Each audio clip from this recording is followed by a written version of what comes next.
Comentava há pouco com o reverendo Edson que, aproveitando a proposta temática que foi por ele apresentada ao Conselho e aprovada deste ano, nos debruçarmos mais sobre o tema de oração, também tenho separado algumas mensagens a este respeito. A verdade é que nós não somos melhores do que os discípulos de Cristo, que dele se aproximaram dizendo que tinham ainda que aprender a orar e pediram ao seu Senhor a orar, que lhes ensinasse a orar. Nós, na vida, sentimos o peso da realidade vindo sobre nós, das lutas, as dificuldades e lutas que muitas vezes são internas, são com a nossa própria falha, com a nossa fragilidade espiritual, ou mesmo de fé, lápis de fé que muitas vezes temos, dúvidas, às vezes teológicas também, mas de decisões na vida.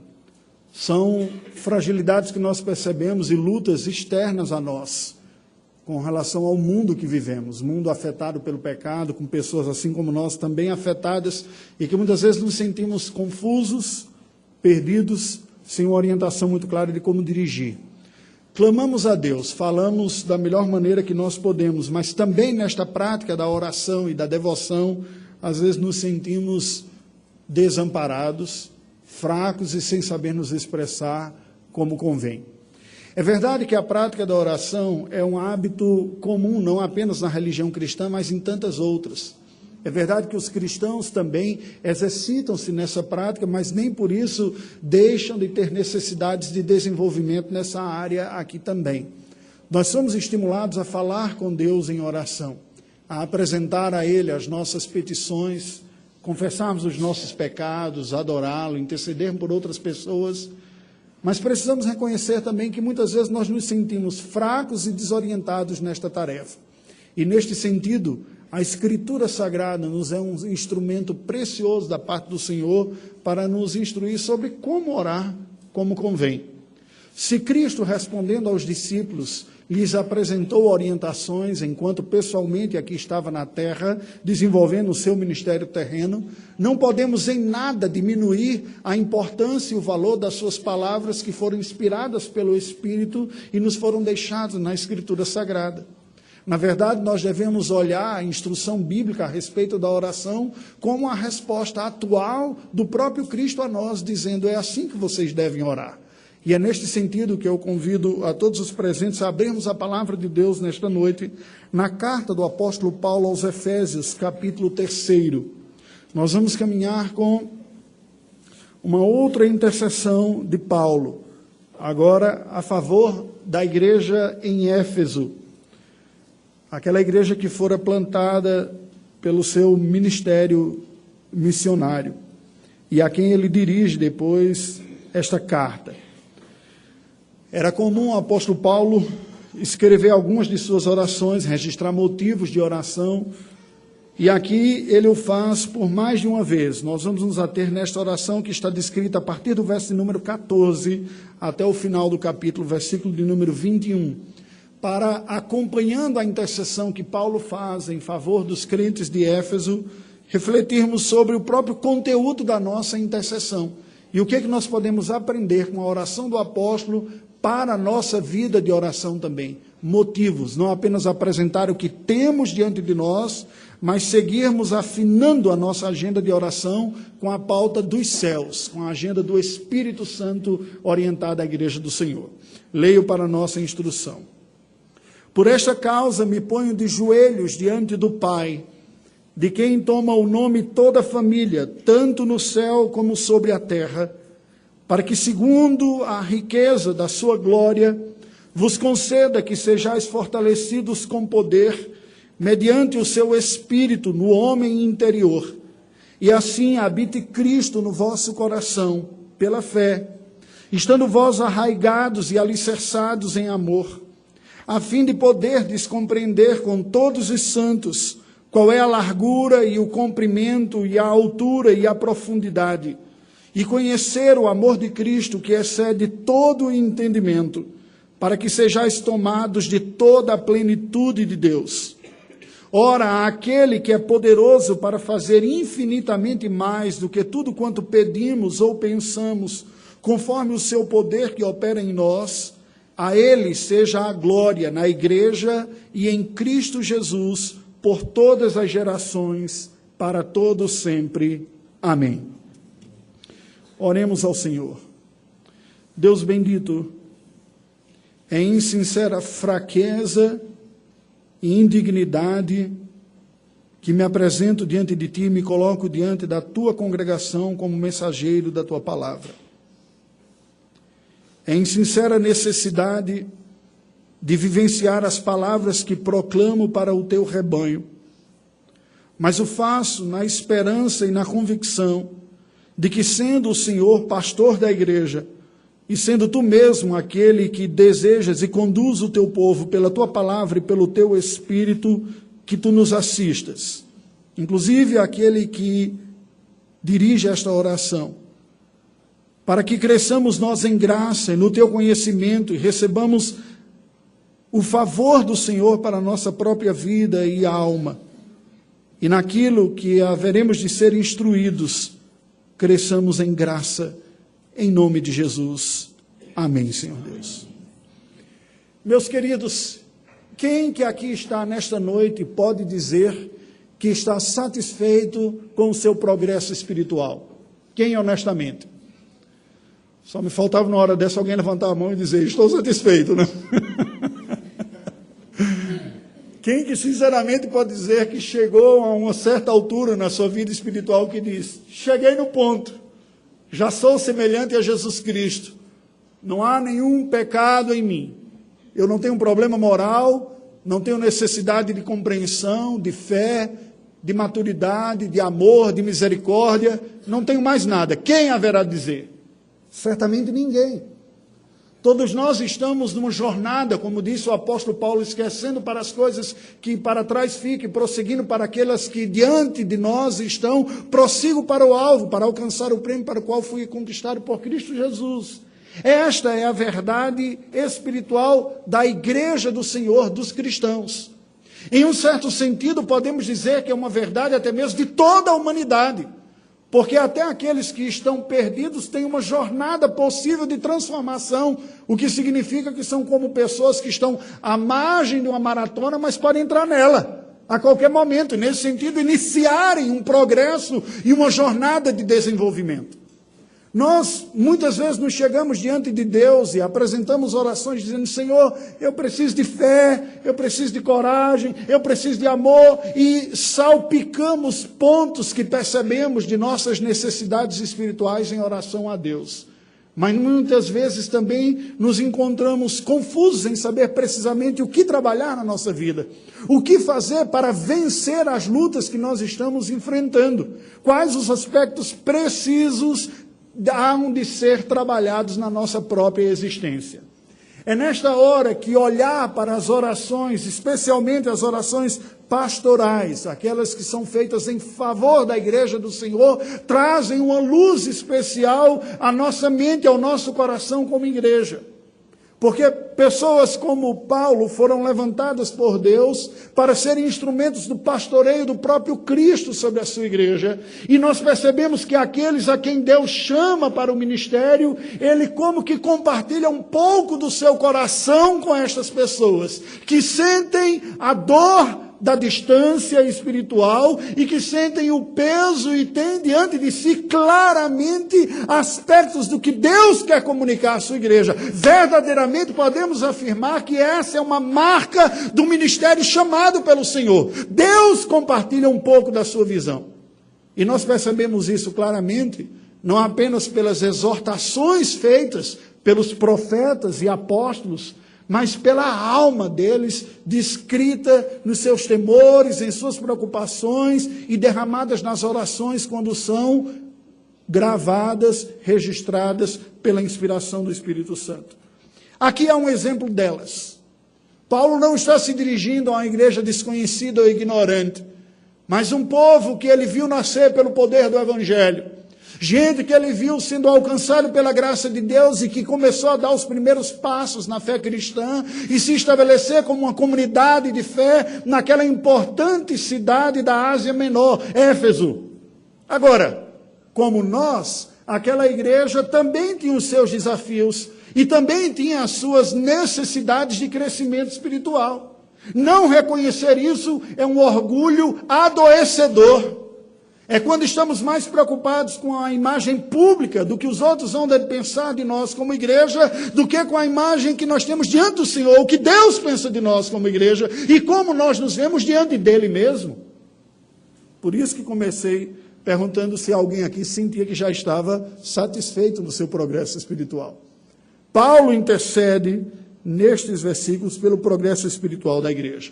E veja como ele começa esse registro aqui. No verso 14 ele diz, eu me ponho de joelhos diante do Pai. É a segunda oração que Paulo faz pelos Efésios e que está registrada aqui nesta carta. E aqui ele diz claramente, este é um assunto que me faz dobrar diante do Senhor. Apresento agora a vocês, de uma forma resumida, evidentemente, as orações registradas na Escritura, assim como os sermões, são resumidos. Se você lê em alta voz, você vai perceber que vão demorar alguns segundos, e tanto oração quanto sermões, eles apresentam um resumo, mas um resumo que apresenta a pauta da oração. Ele diz, eu me coloco diante do Pai, de joelhos, aquele que é o pastor da igreja, aquele que é o cuidador da igreja, aquele que, sendo Deus eterno, soberano e glorioso, acolheu pecadores e recebeu pelo processo da fé e do arrependimento que concedeu como seus filhos espirituais. Se tem uma marca no cristianismo, desde o seu princípio, é que aqueles que se tornam verdadeiramente cristãos não têm Deus mais como um conceito, uma ideia, uma doutrina ou um personagem distante. Há uma convicção derramada no próprio coração, pelo Espírito Santo de Deus, porque diz Paulo escrevendo aos Romanos, que pelo Espírito nós dizemos Abba, Pai, e Ele testifica com o nosso Espírito que somos filhos de Deus. Que agora esse ser infinito, glorioso e todo-poderoso, absolutamente santo e justo, nos recebeu como seus filhos, e nós podemos olhar para Ele sem o medo de ser fulminados, mas na ousadia reverente de chamá-lo de Pai. É a este Deus soberano, a quem conhecemos como Pai, que ele diz, é diante dele que eu oro, como que dizendo, apresento as petições e as necessidades dos seus filhos, daquele que ele acolheu como filhos, de joelho o faço. E veja que esse que é Pai, é apresentado aqui por Paulo em um complemento no versículo do número 15, dizendo, de quem toma o nome toda a família, tanto no céu como sobre a terra. Esta imagem belíssima da Escritura Sagrada mostra exatamente essa tensão paradoxal que todo cristão tem quanto à figura de Deus na sua vida. Quem Deus é? É o Todo-Poderoso que toma o nome sobre toda a família, sobre o céu e sobre a terra, o maior, o único, o infinito, o glorioso Deus. Se fosse só isso, o nosso sentimento não seria diferente a não ser espanto, temor, diante de uma força tão grande, de alguém tão poderoso, como nos espantamos diante de tudo aquilo que tem muito poder. Quer seja um penhasco, uma grande montanha, uma tempestade, algo que vem com megawatts de potência, com uma energia grandiosa, nos espanta, porque fica em contraste a nossa limitação com este ser que é infinito. Agora, essa tensão paradoxal está esse que é infinito, cuja centelha seria suficiente para nos esmagar. Nós que temos a vida como orvalho, é aquele que nos acolheu como seus filhos. E a imagem do Pai, na cultura judaico-cristã, como provedor acolhedor, que põe sobre a sua mesa toda a família a quem Ele ama e que desfruta de momentos de comunhão. Não é à toa que o nosso Senhor Jesus Cristo estabelece como um sacramento da permanência, na aliança, uma refeição, a ceia, uma mesa, apontando certamente para esse traço da cultura judaico-cristã, daquela família acolhida pelo Pai. É esta imagem que Paulo tem em mente quando ele inicia a sua oração. Eu estou diante daquele que é Pai da sua igreja.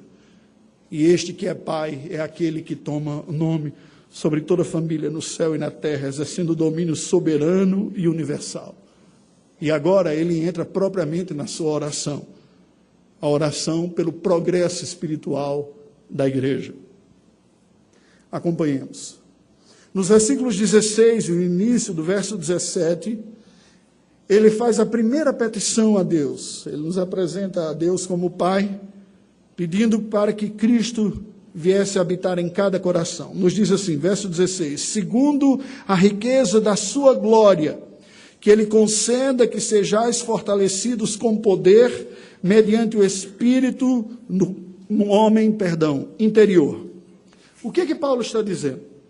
Ele está pedindo aqui somente mediante a riqueza da sua própria glória, o que significa dizer que logo no início da petição, a base sobre a qual ele constrói a sua petição não é o sentimento, o desejo ou uma percepção do lado de cá, que muitas vezes, e legitimamente, nos leva a orar. Nós percebemos uma necessidade, temos um sonho, sentimos alguma dor, alguma coisa que tem a ver conosco, nos leva, muitas vezes com o coração aflito, a orar ao Senhor. Mas quando Paulo começa a sua oração, ele começa do lado de lá, olhando para o destinatário, para quem ele está orando. E isso encontra um paralelo perfeito no próprio modelo da oração que o Senhor Jesus nos ensinou, né? Pai nosso que estás no céu, santificado seja o teu nome, venha a nós o teu reino, seja feita a tua vontade. As 3 primeiras petições têm a ver com Deus, não tem a ver conosco. Esta é certamente uma lição que nós precisamos aprender. E Paulo diz aqui, olha, segundo a riqueza da sua glória.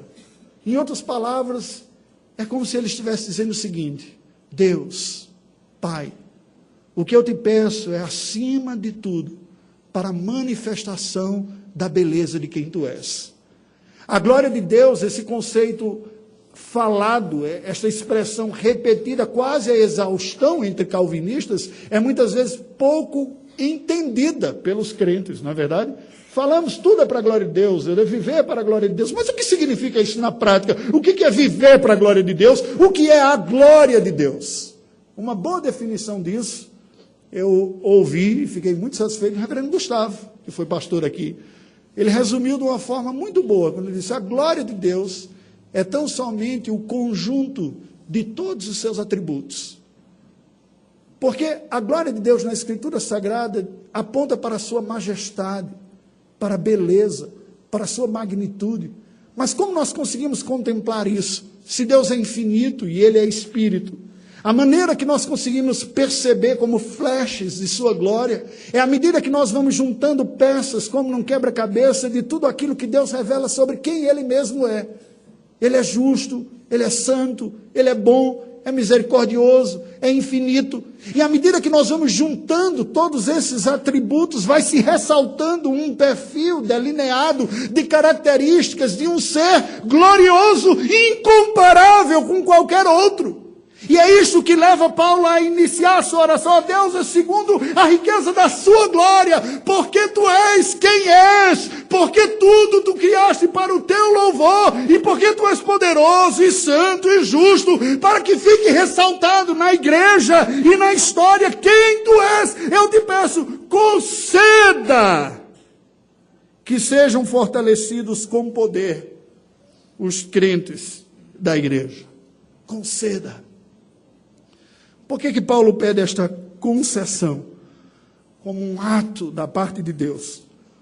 Porque não está em nós a capacidade do autofortalecimento espiritual. Estamos estudando nas quintas-feiras sobre disciplinas espirituais. E na última quinta eu concluí com aqueles que estavam presentes.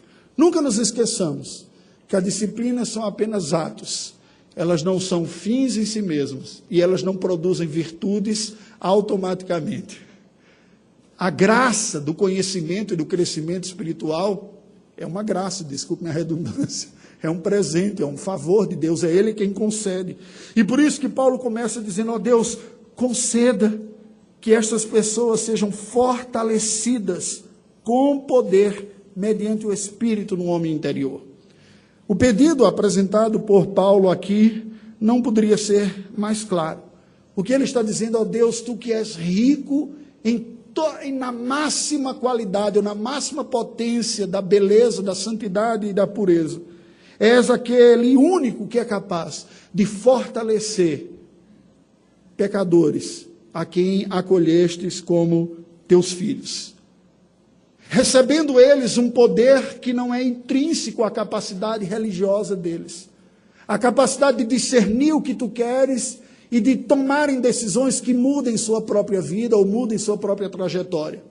A necessidade destas pessoas, assim como de todas, é uma necessidade acima de tudo espiritual, e nós somos em nós mesmos dependentes e não autogeradores. Nós não temos um dínamo dentro de nós, mas nós podemos ter um dinamis do Espírito. A palavra grega para poder, como ele exatamente está dizendo aqui, que sejam fortalecidos com poder, mediante o seu Espírito no homem interior. O seu Espírito, o Espírito de Deus, o mesmo Espírito que das trevas fez surgir a luz no texto da narrativa de Gênesis, que Paulo vai dizer aos Coríntios, é aquele que brilha e resplandece em nossos corações para que vejamos a Deus na face de Cristo Jesus. O mesmo Espírito que faz com que o incrédulo se torne um crente no Evangelho, com que um morto tenha vida espiritual, é o Espírito que continua concedendo poder e vitalidade à igreja para que ela continue sua trajetória, agora amadurecendo. Veja que se trata de uma categoria espiritual e sobrenatural e, portanto, absolutamente fora da nossa capacidade de gerar essas potências. Esta é a fé cristã. Quem pensa de outra maneira não entendeu o Evangelho. Tem uma religiosidade espiritista, autogerada, kármica, uma mentalidade de que eu processo o meu avanço. O que a Escritura Sagrada diz disse o Senhor Jesus, sem mim nada podeis fazer. É dele a virtude, é dele o poder, é dele a força, e por isso Paulo pede, o Senhor que começou, ó Deus, fortaleça essas pessoas, fortaleça com poder definitivamente e espiritualmente para que eles cresçam. E aí o início do verso 17, nele nos apresenta uma afirmação na sua intercessão que não é fácil de interpretar. Porque ele diz, e assim habite Cristo no vosso coração. Por que eu digo que não é fácil? Mas também não é difícil. Dá para a gente caminhar. Se ele está falando a cristãos, você pode presumir. Então são pessoas que têm Cristo já no seu coração. Tem Cristo habitando pela fé. Porque a Bíblia diz que nós recebemos a Cristo pela fé. Se eles são cristãos, ele está escrevendo a cristãos, então o que significa isso? Nós temos duas maneiras de ver isso aqui, e não necessariamente antagônicas. A primeira delas é uma verdade que nenhum pastor pode jamais esquecer na sua vida. Que o Senhor Jesus disse, no final do Sermão do Monte, nem todo que diz, Senhor, Senhor, entrará no reino dos céus. Nem todo aquele que se diz cristão é cristão de fato. Nem todo aquele que está no convívio da igreja, que gosta da liturgia, que aprecia o ambiente, que gosta da companhia, que canta louvores e faz oração, nasceu de novo. Esta é uma realidade que não pode ser esquecida. Eu não tenho dúvidas de que entre nós há pessoas que precisam de novo nascimento. Por isso que eu nunca digo sim, eu digo existe. Não tenho dúvidas. Pressupor o contrário é um suicídio. É você gerar uma esperança para aqueles que ainda não têm essa fé, como se elas a tivessem. Muitos precisam ser despertados para esta realidade. E este poderia ter sido o motivo de Paulo estar dizendo que o teu Espírito, pelo Espírito, eles venham até Cristo, habitando pela fé nos corações. Se ajuntaram à igreja por N razões.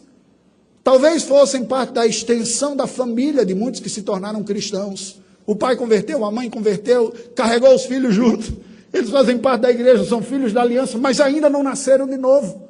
Filho da aliança não nasceu de novo ainda. Foi batizado, consagrado, tudo mais. Não nasceu automaticamente. Precisa do novo nascimento, precisa do poder do Espírito regenerando e transformando. Precisa desta realidade. Outros podem ter se agregado por outros fatores. Eu me lembro quando adolescente ainda, uma amiga de minha irmã foi para casa para elas estudarem, eram amigas da escola, a moça era cristã, e o pai chegou e disse, olha, eu não sou cristão não, eu não sou crente, mas eu faço questão que a minha família vá para a igreja, porque esse mundo está muito perdido, e se eles não tiverem uma boa fé, a situação vai ficar muito complicada. E ele levava e participava, mas pessoalmente ele conversou, não, eu mesmo não acredito nisso. Isso é possível ocorrer. É possível que muitos se vejam unidos à comunidade da fé por outros fatores, por uma simples tradição, porque meu pai era, meu avô era, meu bisavô era, eu aprendi a vir aqui, eu continuo vindo. Então a oração, para que haja uma habitação espiritual, um novo nascimento, deve fazer parte constante da vida da igreja, como Paulo está orando. Esta é uma possibilidade. Mas uma segunda possibilidade para interpretarmos esta afirmação de Paulo é o seguinte: nós podemos ter a realidade de Cristo habitando pela fé no coração, mas a casa ainda está bagunçada. Sabe quando você entra na casa, na sua própria casa, não vou dizer dos outros, não, vou dizer na sua casa, vocês olham, não está no dia de chamar ninguém para visita. E aí o marido convida, se avisar a esposa, fica aquele da B.O., né? Quando ocorre isso. Não, o que a pessoa vai pensar da casa, né? O que ela vai pensar de mim? Porque o proprietário da casa se manifesta em alguma medida com a mobília da casa e com a condição da casa. Não é verdade? Sabe, queridos, que nós, mesmo que temos Cristo em nossa vida, ainda temos áreas em rebelião e bagunçadas na casa do nosso próprio coração. Ter Cristo habitando pela fé em nosso coração significa ir remodelando esta casa segundo o verdadeiro proprietário dela.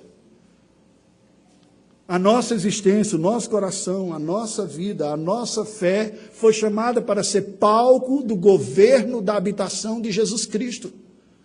E o que é a luta da vida cristã, se não precisamente a declaração de autonomia ou rebelião a este senhorio, como uma família que está esfacelada dentro de si. Habitam numa casa, mas há divergência, não há comunhão. Um puxa para um lado, outro puxa para o outro. Não há entendimento entre aqueles que habitam aquela casa.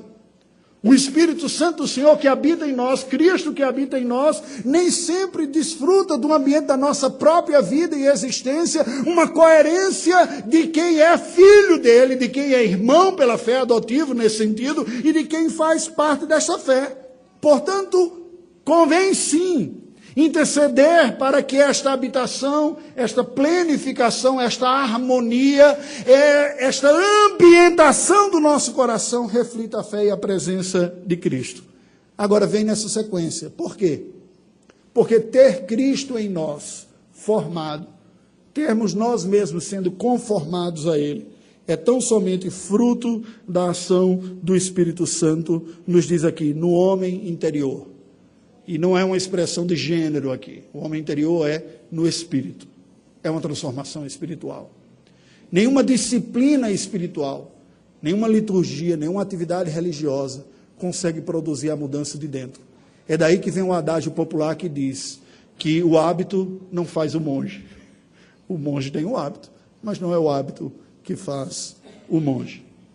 O ensino que nós vemos e que deve nos pautar na nossa intercessão em favor do crescimento da igreja de nós mesmos, é que nós devemos saber que é o poder do Espírito Santo que transforma e prepara os corações de pecadores para receberem Cristo pela fé e crescerem nessa dependência de Cristo pela fé.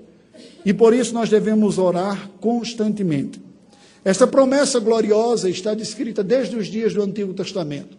Não há promessa mais bela do que a do profeta Ezequiel, verdadeira promessa evangélica, falando sobre esse poder transformador do Espírito Santo, quando ele nos diz o seguinte, leio no capítulo 36, versículos 26 e 27, um dos versículos que eu mais aprecio no Antigo Testamento. Dar-vos-ei um coração novo, e porei dentre vós um espírito novo, tirarei de vós o coração de pedra e vos darei um coração de carne. Porei dentre vós o meu espírito e farei com que andeis os meus estatutos, guardeis os meus juízos e os observeis. Para quem que Deus está falando isso? Para incrédulos? Não. Ele está falando para a família da aliança, para a igreja do Antigo Testamento, apontando para a necessidade dessa transformação espiritual. Este povo da aliança, que na nova aliança rejeitou a Cristo. E João escreve dizendo, veio para o que era seu, mas os seus o rejeitaram. Mas todos quanto receberam, deu-lhes o poder de serem feitos filhos de Deus, a saber os que creem em seu nome. Esta realidade. Credes em Deus, crede também em mim, disse o Senhor Jesus. Portanto, isso deve gerar em nosso coração esperança. Você olha para a sua vida e olha ao redor, e muitas vezes vê que não parece haver muito progresso espiritual na sua própria existência, na vida de pessoas que você ama e gostaria de ver crescendo como verdadeiro cristão, ou se tornando verdadeiro cristão. Ao ponto de algumas vezes você está quase querendo jogar a toalha e diz, olha, desisto. Já orei demais, não tem jeito. Aquele dali não tem jeito, pastor. Se eu contar tudo que eu sei sobre ele, até as pedras vão começar a chorar aqui pela história que eu estou dizendo. Você já, às vezes, teve algum tipo de sensação? Deixa eu lembrar uma coisa para você. Aquele a quem nós nos dirigimos em oração é aquele que tem o nome sobre toda a família no céu e na terra.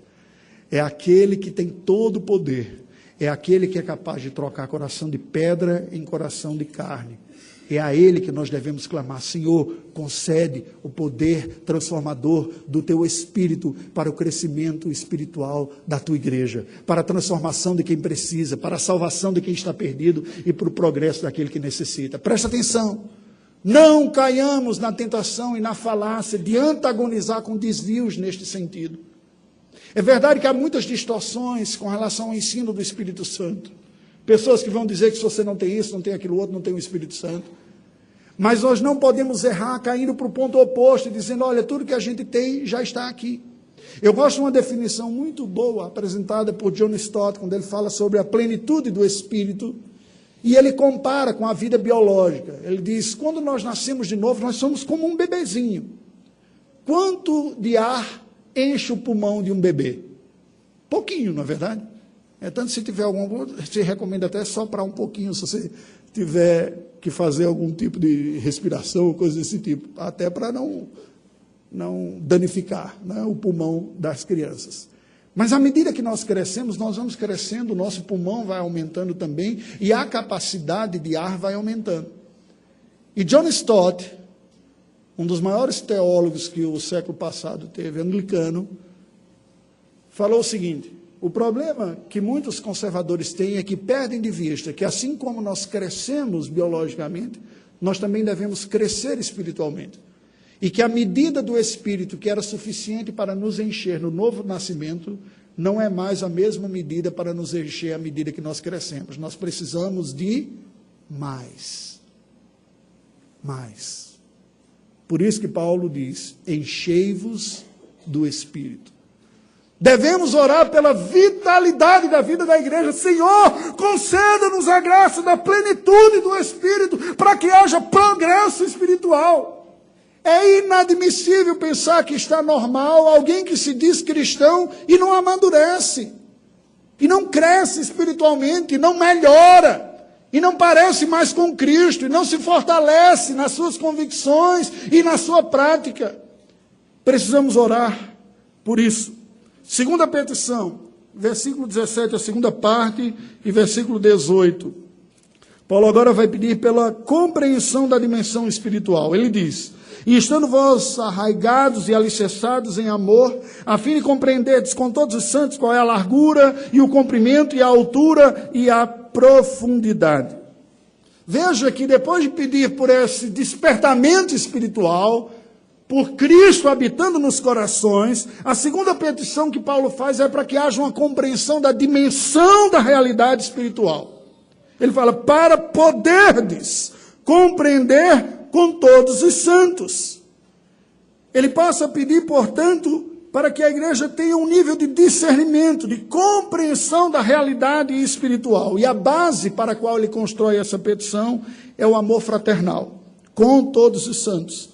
A comunhão da igreja, estando arraigados e alicerçados em amor. Irmãos, presta atenção aqui. Se é verdade, como alguém já disse, que a conversão é individual, de que cada um responde por si espiritualmente, pelo estado de sua alma, na sua resposta, é verdade. Mas o crescimento espiritual não é exclusivamente individual.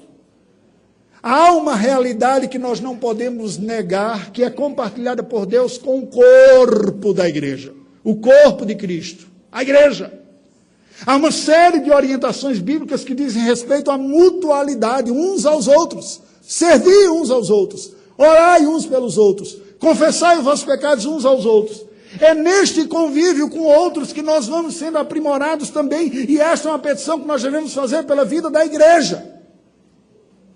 Este é um dos motivos pelos quais há uma bênção especial no culto coletivo. Compreendo, como alguns conservadores também, que o espaço público da oração pública ou da adoração coletiva não é individual, é coletivo, porque é a noiva de Cristo com o noivo. O indivíduo já não aparece ou é destacado, é a sua noiva que Deus está contemplando. E neste momento de encontro da noiva com o noivo, há a bênção da celebração dessas bodas, desse encontro maravilhoso. O Senhor derrama a bênção ali, ordena o Senhor a sua bênção, no meio da igreja adorando. Por isso que Paulo vai falar aqui em vários aspectos coletivos. Ele vai dizer, habite Cristo no coração, assim de compreender com todos os santos, e depois conhecer o amor de Cristo, como ele vai colocar aqui, estando arraigados e alicerçados em amor. Agora, o amor não é um sentimento. O amor, acima de tudo, é uma decisão. Decisão de perdoar, decisão de ter paciência, decisão de caminhar uma segunda milha, decisão de retribuir com bem o mal que recebemos. Este é um amor bíblico. É como a Bíblia define amor. O contexto da aproximação envolve sempre o contexto do risco, porque pessoas espinham. Nós espinhamos outros e somos feridos pelos espinhos dos outros também. Mas assim como o ferro ao ferro afia, assim o irmão ao seu irmão. É nesta realidade de se entender dependente de Cristo, dependente em alguma medida do outro também, que nós crescemos. O ensino desse texto aqui é que Paulo nos apresenta essa realidade de que nós crescemos como corpo. Mas veja que no verso 18 ele nos apresenta alguma coisa que eu pessoalmente acho difícil de entender. Verso 18, ele diz, a fim de compreenderes com todos os santos qual é a largura, o comprimento, a altura e a profundidade. Como alguém que tem uma formação técnica inicial, eu comecei a ver este versículo, quando eu olho, eu vou imaginando os eixos aqui.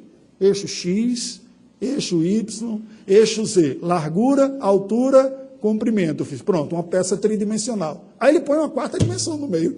Eu vi, na minha cabeça não existe. Eu não estudei o suficiente para compartilhar uma quarta dimensão. O que é esta quarta dimensão? Termo, inclusive, explorado por alguns outros aí. Nós temos certamente, aqui da parte de Paulo, uma descrição física, inicialmente tridimensional, mas com uma imagem quadrimensional. Eu não quero especular em entrar com elementos de física quântica aqui, pensar coisas desse tipo, que é viajar na maionese. Certamente isso não estava lá na cabeça de Paulo. Nós podemos colocar o elemento do tempo, se tempo e espaço da física podem colocar, mas de toda forma seria especulativo. O que com certeza nós podemos afirmar em conclusão disso é que ele diz o seguinte, como igreja, nós somos chamados a compreender a dimensão do amor de Cristo, que foge à compreensão natural. É maior do que a nossa capacidade de visualizar. E nós desfrutamos, como igreja do Senhor, deste conhecimento. O devido entendimento das questões espirituais é dado a conhecer dentro do ambiente da comunhão do corpo de Cristo, pois a prática do amor e do auxílio e da dependência do outro é que vai ajustando os nossos pontos de vista viciados. Deixa eu dizer uma coisa para você, que é algo preocupante nesta época que nós vivemos. Nós haveremos de ter este ano mais um censo do IBGE. E eu fico imaginando o que vai resultar ali, especialmente na questão religiosa. O Brasil já há décadas vem crescendo o número de evangélicos. Isso tem sido. Qual o impacto que isso tem causado na sociedade brasileira? Pessoas que semanalmente carregam Bíblia, vão adorar, levam Bíblia para casa, leem e oram. O que está ocorrendo na sociedade como reflexo do crescimento disso? Mas preste atenção que há algumas décadas começou a crescer um grupo que era inexistente na sociedade brasileira. O grupo dos sem religião. Os sem religião é um grupo de pessoas tipicamente caracterizado pela apostasia, pelo abandono da fé, pela descrença. Certamente por pessoas que passaram por várias experiências, muitas delas tristes e marcantes, que desacreditaram de tudo, da própria fé. Um dos grupos religiosos que mais cresce atualmente é o dos desigrejados. Aqueles que dizem, igreja sou eu, não preciso de instituição. Pessoas que tentam nutrir uma fé individual dentro de si, que não chegaram ao ponto de negar a fé, mas não conseguem se ver parte de nenhum ambiente religioso, de nenhuma instituição. Por quê? Seriam para estas pessoas um ambiente contaminado demais, seria um ambiente contaminado demais para tê-lo? E nesse sentido podemos fazer a pergunta, será que essas pessoas são boas o suficiente ao ponto de não se achar que esses ambientes os cabem? Como alguém já falou numa certa crítica, eu não vou para a igreja porque lá tem muito hipócrita. Aí ouviu a resposta, você é bem-vindo, sempre cabe mais um. Né? Então, certamente nós somos falhos, e se nós somos cristãos é porque nós precisamos de um Redentor e de um Salvador. Mas isso nos preocupa porque isso pode ser fruto também, em alguma medida, de um processo de dessacralização que o mundo ocidental vem experimentando, de secularização, de apostasia, de pós-cristianismo. Iniciado no continente europeu, mas que agora os ventos chegaram no continente americano. Pessoas que se afastam do convívio, da comunhão com outros, tendem a esfriar.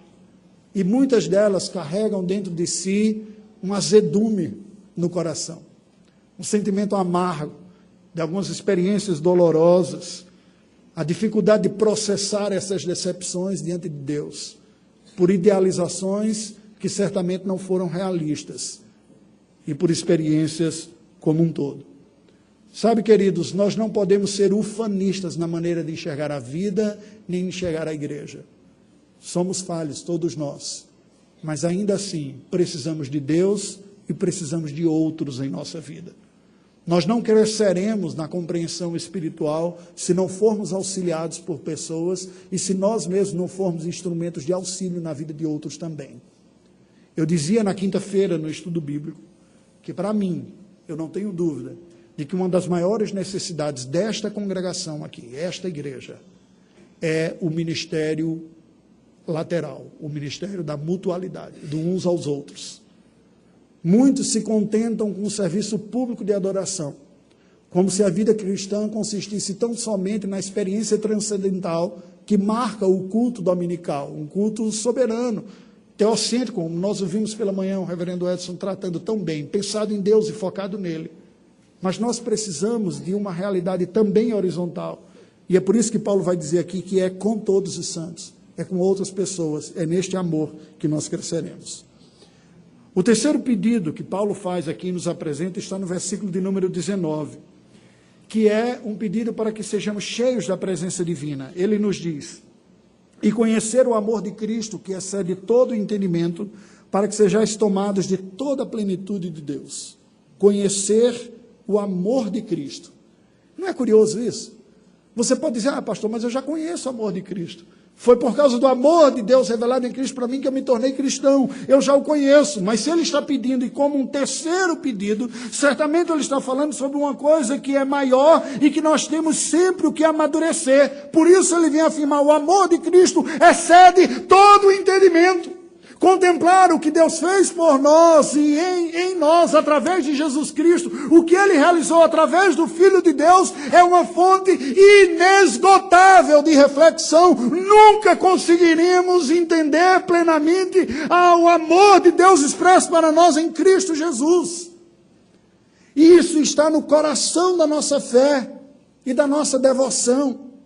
Não é à toa que na tradição cristã, a imagem de Cristo visualizada, ou muitas vezes registrada através de artes, marca a fé cristã. Está no centro. E ele diz, ter este entendimento do amor de Deus revelado a nós em Cristo é o que nos levará a toda a plenitude de Deus. A plenitude do Espírito Santo não consiste em coisas absurdas, ou quanto mais misteriosas, melhor, como alguns vêm a crer. Coisas sem pé nem cabeça. Não consiste em capacitações sobrenaturais. A plenitude do Espírito Santo de Deus nos levará a perceber melhor e encontrarmos maior satisfação no que Deus fez por nós em Jesus Cristo. Porque o próprio Cristo, ao falar do ministério do Espírito Santo, diz, ele virá e me glorificará, porque não falará de si mesmo, mas falará a meu respeito. Falar sobre mim. Irmãos, olha aqui para mim, preste atenção uma coisa. Em que consiste o desafio seu e meu na vida cristã? Se não em sermos transformados daquilo que somos naquilo que Cristo é. Em que consiste toda a nossa luta espiritual, se não em agradar a Deus como Cristo agradou perfeitamente? Em que consiste toda a nossa inquietação espiritual, se não encontrar em Deus a satisfação e o prazer da nossa alma, como o Filho de Deus o encontrou? É este Cristo Jesus que está no foco da vida cristã e deve ser o foco da nossa oração e intercessão.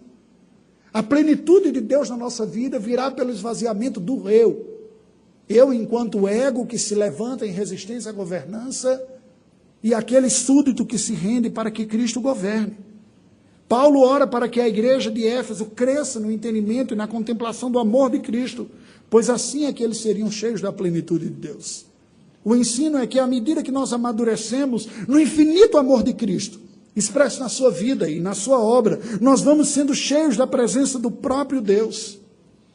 A maior comunidade missionária de todos os tempos protestante era a comunidade dos morávios, uma pequena comunidade do interior da Alemanha, comunidade Herrnhut, que estava na propriedade do conde Nicolau von Zinzendorf, um magistrado luterano que teve a sua vida profundamente impactada pelo Evangelho, e ele narra na sua biografia, os biógrafos dele registram, que um dia, contemplando um imenso quadro que ele tinha de Cristo, pintado, ele foi tomado por uma profunda convicção da beleza, do amor de Cristo.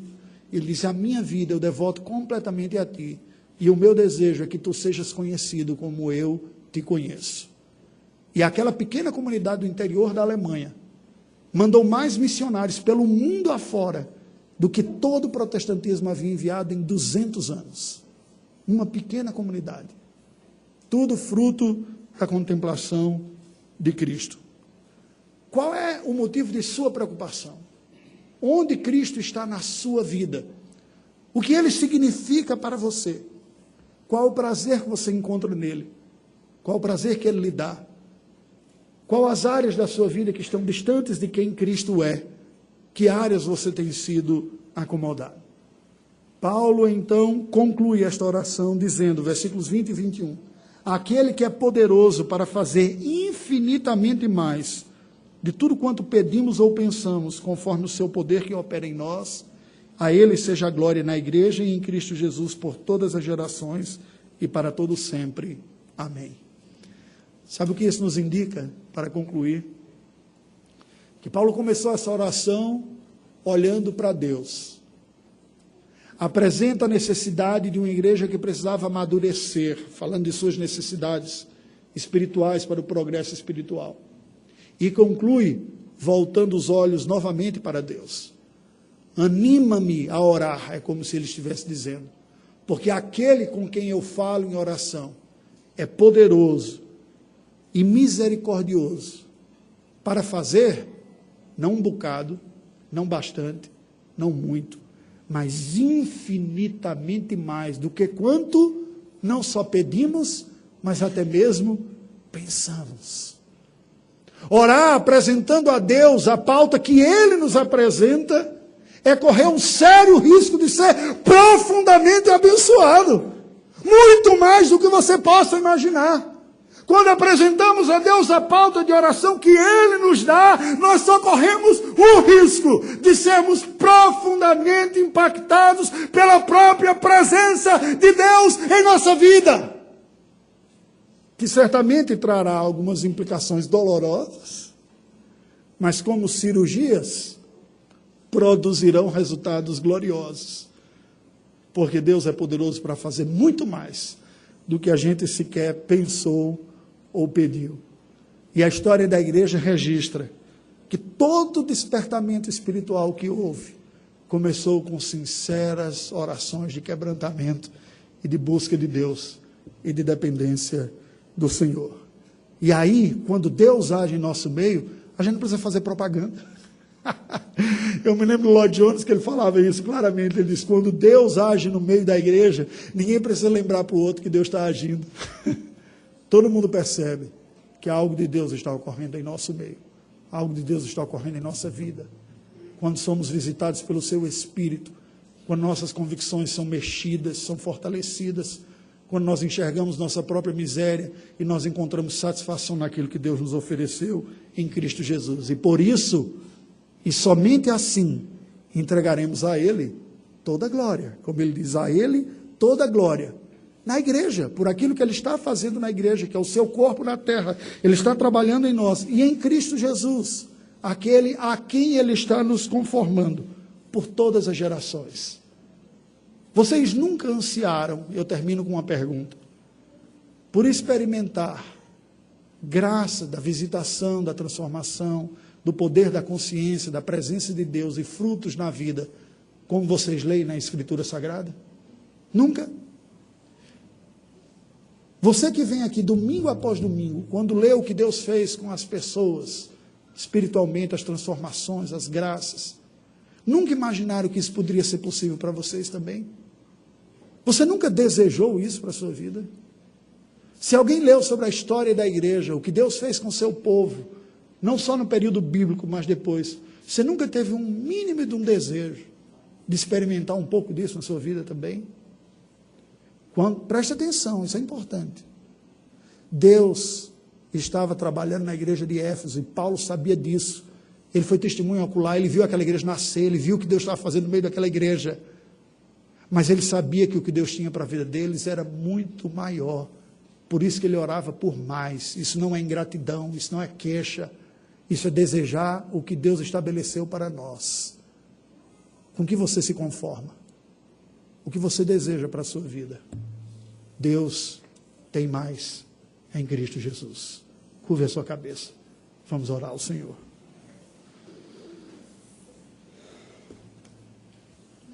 Ó Deus,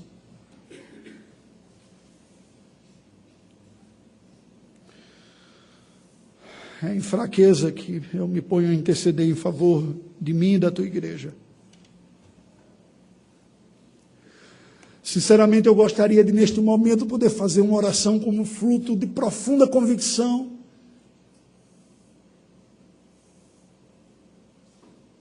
Mas o que eu consigo fazer a Ti, Senhor Deus, é uma oração como fundo de profunda consciência, de dependência de Tua graça e de Tua misericórdia.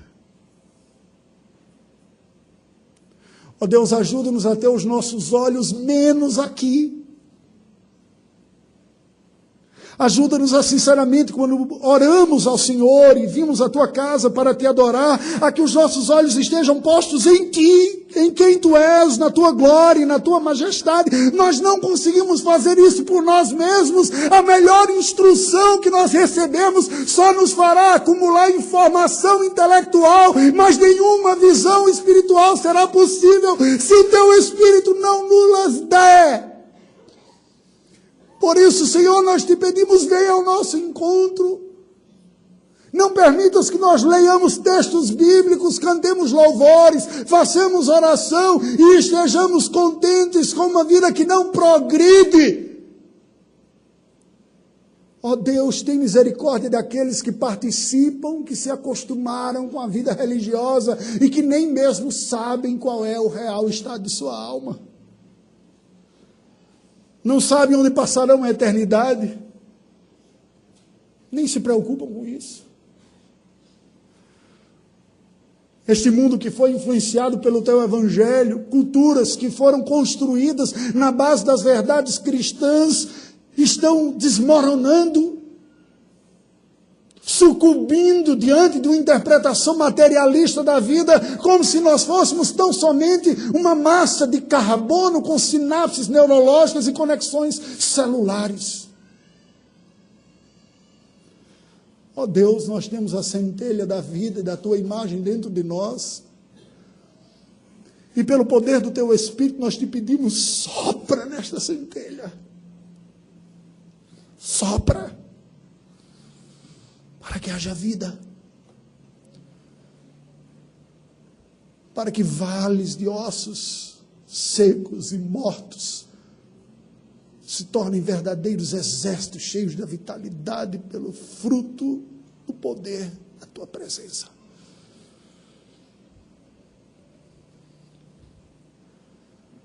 Oh Deus bendito, não permitas que nós apenas contemplemos o que Tu fizeste no passado. Dá-nos a graça de experimentarmos em nossa vida, em nossa geração, o crescimento espiritual, a maturidade, a plenitude do Teu Espírito, o serviço santo. Em nome de Jesus. Amém.